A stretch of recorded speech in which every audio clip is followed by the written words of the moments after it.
The Knicks stave off elimination behind Jalen Brunson's heroics in the third quarter. We're going to break it down and how the Pacers need to adjust in today's episode of Locked On NBA Game Night. Let's go. When that final buzzer rings, you know it's time for Locked On NBA Game Night. All the post-game reactions to every game across the league, every single night, with insights only the hosts at Locked On can provide. It's the true NBA fans' one stop for all the action. Every game, every night. It's Locked On NBA Game Night. Tipping off now. Welcome to another edition of Locked On NBA Game Night. Every game, every night in under 30 minutes, which we will certainly do in today's show. Given there was only one game, we are part of the Locked On Podcast Network, your team every day. On Fridays, I'm your co-host, Jake Madison, at Nola Jake on Twitter, and the host of the Locked On Pelicans podcast. And I'm John Karalis, at John_Karalis, host of the Locked On Celtics podcast. John, we're the Knicks survive. We're getting, was it a game 6 here after a 111-94 win? We're not at the finals just yet. Not yet, but considering what I saw in this game, the Pacers had a million chances. Credit the Knicks for, again, the Knicks all playoffs long. They keep fighting. They're never gonna let the other team go on a massive run. They're or an unanswered run. So the Knicks survive. Some improbable kind of runs there, but they held on for at least one more night. They did. So we'll break down how the Knicks won this game. I think there's a couple really interesting parts of the game that we're going to look at here. We're going to look at how the Pacers need to adjust and what the heck happened to Tyrese Haliburton in this game. And then are the Thunder just going to roll to the title no matter what? And this is all a moot point here. And of course, thank you for making it Locked On NBA Game Night your first listen today into every day. We're here every single day of the week, covering every single playoff game in the association until an NBA champion is crowned. So please subscribe wherever you get your podcasts and join us on YouTube as well. So let's dive into it, John. Like, obviously, Jalen Brunson is the hero in this one. And while the Knicks basically led wire to wire in this one, I think they actually did. It got a little bit dicey in the third quarter, it seemed like. But Jalen Brunson was really the guy who needed to step up, be very aggressive in this game, and he delivered in this one. The key moment in this game for me was 3:55 to go. Jalen Brunson starts to get going. Brunson hits a shot. Bridges hits a jumper. Then Brunson comes down, hits a three-pointer, comes down, draws a foul, gets the Knicks to answer a Pacers run, which I guess we'll save that part to the when we talk about the Pacers in the second segment. But the game was down to 10, and Brunson, they even said it on the broadcast.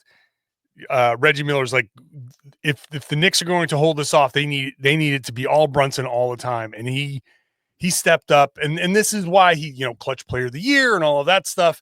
He is certainly capable of putting the Knicks on their back. Karl-Anthony Towns played really well when he was on the floor. He typically was also in foul trouble. When he wasn't in foul trouble, he was good.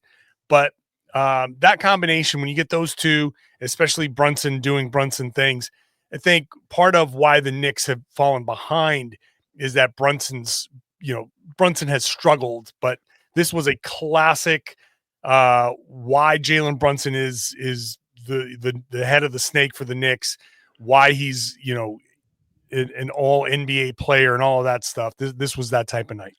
Yeah, he was smelling blood in the water, it felt like, and he realized early on that they weren't able to guard him in this game, and he was feeling it. So he got really aggressive and really started attacking. 32 points, 5 rebounds, 5 assists. He was 12 of 18 from the field in this one. He was just fantastic. They had no answer for him, essentially, at least on the defensive side of the ball. That first half, you saw both teams not really playing defense, in my opinion.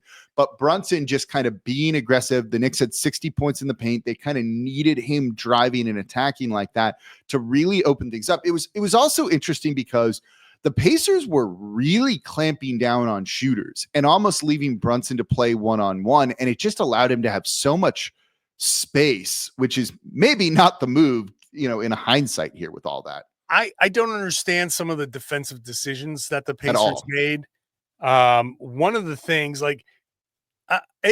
this felt like a very sloppy, just not well thought out game by the Pacers. Like, I saw them overreacting to Josh Hart. He get the ball on the perimeter. You read your scouting report. That's the guy you want shooting. Now, Hart actually hit a couple of shots. What was he? Was two? Actually, no, he was 0 of 2 from 3. So never mind. He hit the shots I was thinking of were inside the 3-point arc, but he's the guy that you leave and say, okay, shoot 10 3-pointers. We want you to shoot more. And to watch multiple instances of guys overreacting, closing out super, super hard. Having two guys overreact, oh my God, it's like Steph Curry had the ball out there. It might be, and I know that the Pacers aren't part of their whole thing is that they're a little chaotic, but this is one of the most undisciplined games that I've seen the Pacers play. It didn't feel like it felt like they were okay, it doesn't matter. We're going to try to win, but yeah, we weren't really I think they just kind of wanted to win at home first. It didn't feel like a team that went in there and said, we are closing out this series tonight. They just went in there and were like, yeah, whatever happens, happens. So I think I agree with you, but I think some of that too was the Knicks defense, which I thought was outstanding in this game, forcing the Pacers into 20 turnovers. Some of those were unforced errors for a team looking out of sorts, but they seemed that, the Knicks were playing kind of like the Pacers, I thought, in this, where they were picking up full court. That was keeping the Pacers out of rhythm, leading to some of those turnovers. And if that Pacers team just looks all out of sorts, you want to be chaotic in a good way, and they certainly weren't in this game. Let's go over to Gavin Shaw with Locked On Knicks for their take. 111-94 victory for the New York Knicks over the Indiana Pacers to keep their season alive for at least one more game. I'm Gavin Shaw of the Locked On Knicks podcast. While the Knicks' 2 stars went off, and we'll talk about that, this game was defined by the Knicks defense on Tyrese Haliburton. Fresh off one of the better conference finals games you will ever see. He was held to 8 points and 6 assists on just 2 of 7 shooting. The Knicks did a great job elevating their physicality on the Pacers star. Mikal Bridges often pressing him into the backcourt. The Knicks in general did much better in terms of their screen navigation. The bigs were a whole lot better when they were asked to switch onto Tyrese Haliburton. At this point, he seems disinterested in going at Mitchell Robinson. And just in general, the Knicks' communication defensively was far and away the best it's been all series. On the offensive side of the ball, it was those 2 stars, Jalen Brunson, 33 points, 12 of 18 shooting. Karl-Anthony Towns at 24, including 17 points and 10 rebounds in the first half. Brunson owned the first quarter with 14 points. Cat was incredible in the second. It just feels like at this point in the series, the Pacers have zero answer for Cat when the Knicks play him at the 5 with sufficient spacing around him. Mitchell Robinson, a dominant start to the third quarter to get the Knicks out and running there. Landry Shamet continues to just be a revelation off the bench. A lot of things clicking for the Knicks. I expect Indiana to play far better next game. We'll see if the Knicks continue to have answers. For more, tune into Locked On Knicks. So he mentioned, you're just nodding yep. We got the local experts who know their stuff here, right? That's why we bring them on the show. It's the Locked On Podcast Network, your team every day here. I want to talk about Karl-Anthony Towns because the 24 points, 13 rebounds were really good. He had just the most Karl-Anthony Towns. This is the Karl-Anthony Towns game, right? He looks really good. He helps you win, and he almost opened the door for the Pacers to steal this one. He had that dumb foul on Siakam in the third quarter that sent him to the bench with 4 fouls, and he just does these things. He had it to the point where, what was it, at the end of the third quarter with the final shot, the Pacers having the ball, or the Knicks having the ball on offense, you had Stave Van Gundy being like, I don't think you can put Towns out there in case he does something really dumb. I'm worried about this guy setting an illegal screen on the final shot of the game because that's a Karl-Anthony Towns thing that he would do. It's 0.6 on the clock, and you're still afraid that Karl-Anthony Towns is going to do. But this is exactly, you're right. Calling this the Karl-Anthony Towns game is perfect because, 24 points, 13 rebounds, amazing, important, amazing. Plus a plus 26. game high plus 26 for Karl-Anthony Towns. They had nothing for him. And at the same time, there he is committing stupid fouls and giving the Pacers opportunities because he speaking of undisciplined, that's very Karl-Anthony Towns. If he's not hitting these kinds of shots, if he's not aggressive and not like challenging that Pacers defense, if he's any sort of passive, or if he commits too many of those fouls too early and gets into foul trouble, then he's going to torpedo. He's been, I think, either team's best player in every game. Better than Haliburton's game 4. Okay, maybe that's the maybe I don't know if you can do that one, man. That's the exception. I mean, that didn't fit my joke, but yeah, that was a good joke though. Like I laughed, so that's important, right? Something. Coming up next, we're going to talk about the Pacers, but we're going to play maybe the weirdest real or fake we've ever played before. That's coming up here next in today's episode of Locked On NBA Game Night. Today's episode of Locked On NBA Game Night is brought to you by DoorDash. NBA fans, you know what time it is?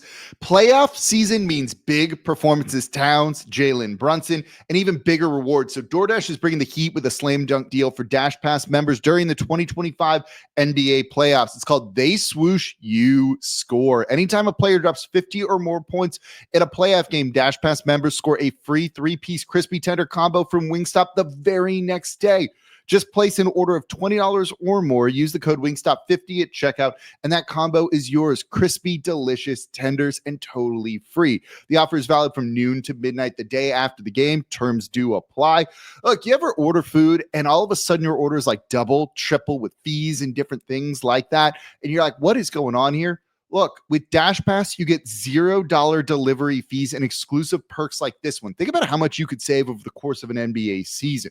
So here's what you need to do. Sign up for Dash Pass to unlock this and more exclusive deals all season long. So when any player scores 50 plus in a playoff game, Dash Pass members can grab a free 3-piece crispy tenders combo from Wingstop the next day with a $20 or more order and code Wingstop50. That's Dash Pass, your door to more savings, more flavor, and more ways to win. Terms apply.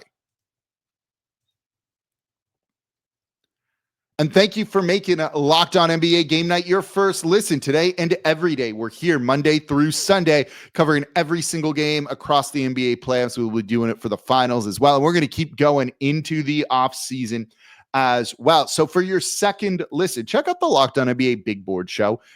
Your team might not be in the playoffs anymore. That's okay. The draft is fun. NBA draft expert Rafael Barlow reacts to every workout, interview, and rumor leading up to the NBA draft.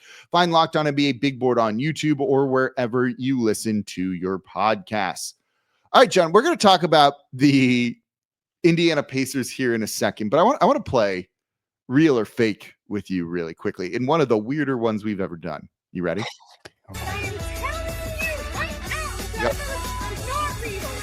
Is this real or fake? Just ask John and Jake.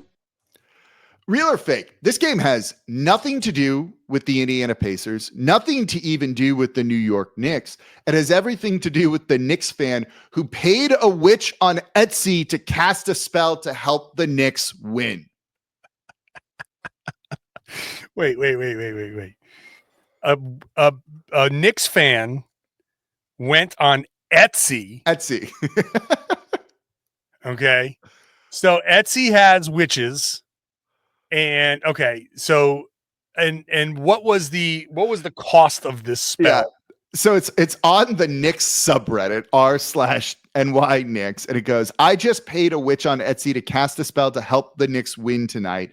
They I guess they ordered a spell from Aurora Priestess for $8.48 with a 60% off discount code, by the way.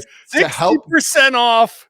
Should have been $21.20 on Etsy. Just think about it. Under $10 for a spell, and you can get a discount code here. It helped the Knicks win. Look. Okay. Real or fake? You know what? I'm buying it. It's absolutely real. That is real because that is the only feasible, reasonable explanation for what I saw from the Pacers, because that was not the Indiana Pacers that I've been watching the rest of the series. That was not the Tyrese Haliburton that just had one of the most incredible triple doubles you'll ever see, coming in here. 2 of 7 shots. Tyrese Haliburton, 7 shots attempted. Tyrese Haliburton. Are you kidding me? One player, Pascal Siakam, in the starting lineup scored 15 points. He's the only guy in double digits. That is, of course it had to be a witch's spell that you bought on Etsy, because it couldn't be a normal witch's spell because they would have made it look less obvious. This is clearly a bargain witch's spell, because this is just one of the most, I mean, the least playoff leading 3-1 kind of games you'll see. It's hard to explain, but I go back to that stretch where I was saying before, we're going to talk about it in this segment. The Pacers were they were down 20 at one point, but they were starting to make their comeback. They had successfully executed the fouling Mitchell Robinson. Cat was on the bench, 4 fouls, gave the Pacers the opening. Mitchell Robinson comes in, they hack him, he misses, and Tom Thibodeau obliges. Here's Precious Achiuwa. You've cut the lead down to 10, and that was with 4 minutes to go. 4:09. Benedict Mathurin hits the free throw to cut it to 10. You've now pulled Mitchell Robinson out. And what happens? They immediately, within a minute and a half, go back down 20. What? Precious Achiuwa was a +6 in under 6 minutes of action. What? You did everything right. You got exactly what you wanted. You didn't even have to worry. You put Pascal Siakam back in, the only effective starter, because you didn't need to play a center against their. And then all of a sudden, here goes Precious Achiuwa. Maybe it was a mistake to put Siakam in and play that lineup, but they said before, like, Haliburton doesn't feel comfortable attacking Mitchell Robinson. Well, he was out of the game. There was nobody at the rim. Go attack. The Knicks are going to foul. There's room to attack, or they are going to foul, and it just became turnovers, missed layups, missed shots, a comedy. I was like, you're blowing it. That was your opportunity to make your comeback and go into the fourth quarter and use that momentum, and they just pissed it all away. They, as you said earlier, they looked, by the way, it's real. They looked so out of sorts. It is real. They looked so out of sorts in this game. And it kind of starts with Tyrese Haliburton, right? Like, that's the story. Obviously, look, doing our job is not that hard at times, right? Did the best player play well? If he did, there's a chance they won. If he didn't, they more likely than not lost. So if we want to really boil this down simply, Haliburton can't go 2 for 7 for 8 total points and just 6 assists. And the Pacers can't turn it over 20 times like they did in this game, right? Like, that killed them. They took 74 shots. The Knicks took 89. Yeah. That's massive, right? That's what the Pacers do to you normally. They're going to get up more shots than you because they're going to run off of makes. They're going to run off of misses. They're going to run off of turnovers. They're going to play with a higher pace game, knowing that they're going to get more shots than you. And the Knicks kind of just turned it around. I said it in the first segment that it felt like you saw the Knicks look like the Pacers at least a little bit. Yeah. And that really worked. And the Pacers were just so off. Like, I was just on the radio here in New Orleans talking about this series, and I was like, Rick Carlisle looks like a genius. He's, if they were to win the finals this year, and he's got, that on his resume too, like, you have an argument that he's like a top 10 coach all time, something like that, maybe just outside, but at least it's a conversation. And then I don't know what they were doing in this game. Like, horribly coached. It's one game. You want to look it over the series, but what the heck were they thinking? Yeah.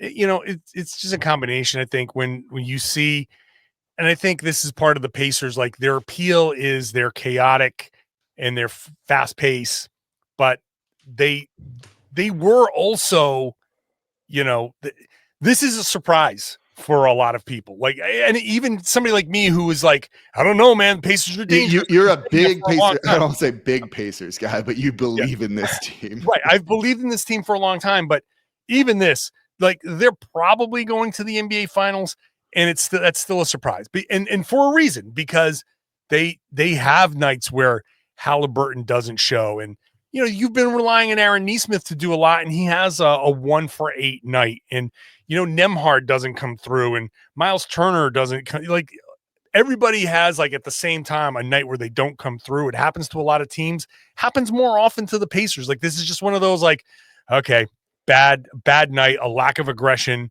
And like, the bench was good. You can enjoy that, but I think sometimes there's a little bit of grasping at straws happening with the Pacers to try and figure out how to break through.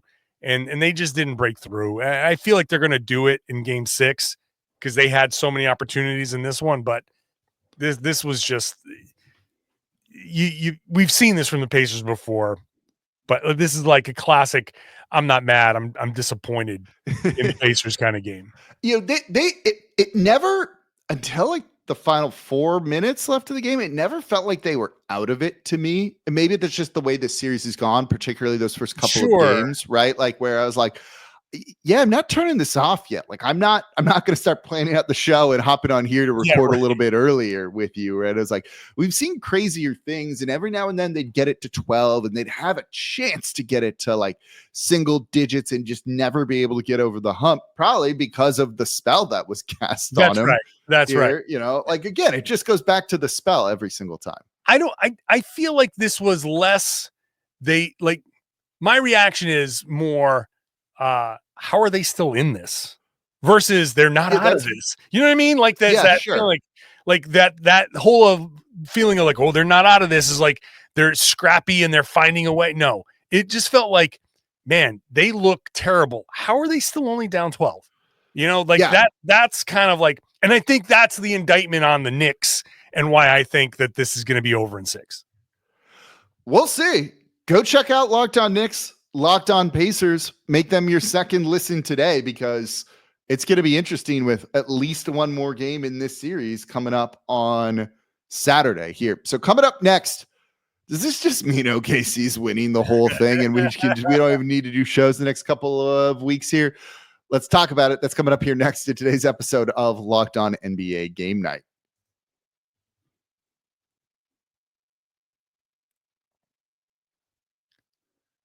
And thank you for making Locked On NBA Game Night your first listen today and every day. We're here every single day of the week, breaking down every single playoff game that you've been seeing.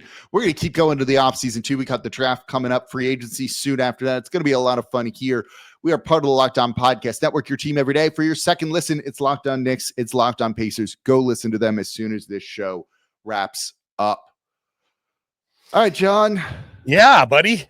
Thunder are in the finals. Yeah, it starts on a Thursday. We will be covering it here. We'll be here in a week, so I'm excited for that. It looks like the Oklahoma City Thunder are going to be well rested. Mm-hmm. Is it predetermined? Are they the champions already? Look, I if it was a more experienced team, I'd be like, oh yeah, no doubt. But I still think it's pretty much a lock that OKC is going to win this thing, because on a night like this where the Pacers turn it over 20 times, you're not going to see it. We're not going to have the conversation next week of how are the Pacers still in this? If the Pacers turn it over 20 times against the Thunder, they're losing by 50. And that's where the Thunder are the most incredible. And they're, when push comes to shove, I think Dagnall and his staff can just say, listen, forget about missed shots, forget about whatever, jitters you might have. Let's just go defend the way that we defend and take what happens after that. And I think both of these teams, you'll just from this box score alone tonight, the Pacers turned it over 20 times. That's death. Oh, the Knicks. it's going to be awful. Yeah, the Knicks turned it over 15 times. They actually gave up more points off of turnovers, live ball turnovers. Both of these teams are going to turn the ball over against that Thunder defense. And it's going to get ugly. The Pacers, I think, have the better shot because they are tougher to defend. They are less predictable, and that makes it a little bit more difficult. They play at a more comfortable pace where, okay, if OKC wants to put some full court pressure, the Pacers are going to be like, yeah, sure, fine. And that'll give them, I think, the proverbial puncher's chance where it's not going to be like, I'm not going to sit here and say sweep. I think the Pacers are going to have like, if they protect the ball, they can have a shot. But I think the Knicks have much less of a chance if they get there. And either way, it's going to be so difficult to defend Shai Gilgeous-Alexander. It's going to be so difficult to defend them. But I think that Thunder defense is what makes this a lock for me.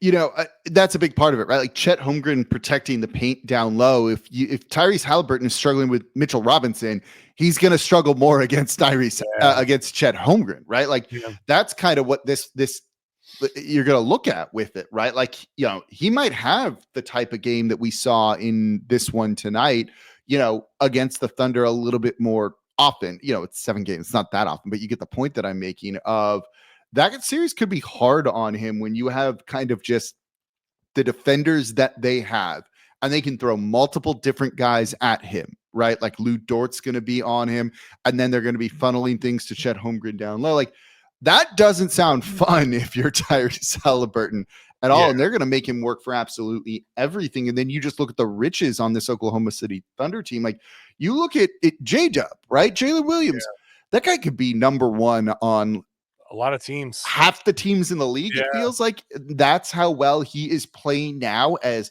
your second leading scorer, your kind of second leading creator with all of that. Like they're just a scary good team. Yeah. And like, look, this is going to be two teams who have never seen this stage before. And that is a factor. I don't think people understand, like, I've covered a few NBA finals now. And it's so vastly different than anything else. You've spent 82 games in the regular season and 3 playoff series under a very similar cadence to your daily schedule. Now your shoot-arounds, your home shoot-arounds are no longer at your practice facility. They're at the arena, and they are being observed by 5,000 media, and everybody does media, and everybody's blocked off, and you have no choice in the matter. Players who have been shielded by their PR staffs and not had to talk for now, you have to talk, and you have to talk all the time, every day. And it's just, everything's different. These are creatures of habit, and everybody's routines are thrown off. That's why teams that have the experience tend to do better. The jitters, that makes sense. You know, the sheer, like I've seen players walk into a media session and go, oh, wow, what? This is a lot of people. You know what I mean? And it's so different. It's so massive. The NBA has total control over it. It's no longer in the local team's hands. So when two teams are in that mode and two young teams are in that mode, I'm looking at the team. I go back to that defense. I'm looking at the team that can settle into its habits, and the Thunder have the habits that they can settle into that can dominate a game. The Pacers' habits are all offensive, and that's just, there's a lot more that can just knock it off kilter. And they can have, like we just saw this game, like, the Pacers can be thrown off by the moment or something. They're not always high powered. They're most of the time high powered. So it's that whole thing, that whole mess, that just makes me feel like I got to lean on the habits and the Thunder, the habits, the defensive habits I think those are what you can always rely on when it comes to that. So I just like that a whole lot more. Look, also, if they're struggling to stop Jalen Brunson, good luck stopping Shai Gilgeous-Alexander too. Right. Yeah, it's going to be that's going to be tough. And that dude's going to shoot 30 free throws in a game. It wouldn't surprise me. But if they play the Knicks, for sure. Oh, yeah. Karl-Anthony Towns going to foul out in like the first half. The Karl-Anthony Towns experience is a roller coaster. Mm-hmm. Let us know what you think about Karl-Anthony Towns in the comments down below. That's going to do it for this episode of Locked On NBA Game Night. John's about to get on his burner and be like posting comments down below here. We appreciate y'all so much for listening. We are part of the Locked On Podcast Network, your team every day on Fridays. And we're co-host Jake Madison at Nola Jake on Twitter and the host of the Locked On Pelicans podcast. And I'm John Karalis at John_Karalis on Twitter, host of the Locked On Celtics podcast. We appreciate y'all listening. We'll see y'all next week for Game 1 of the NBA Finals.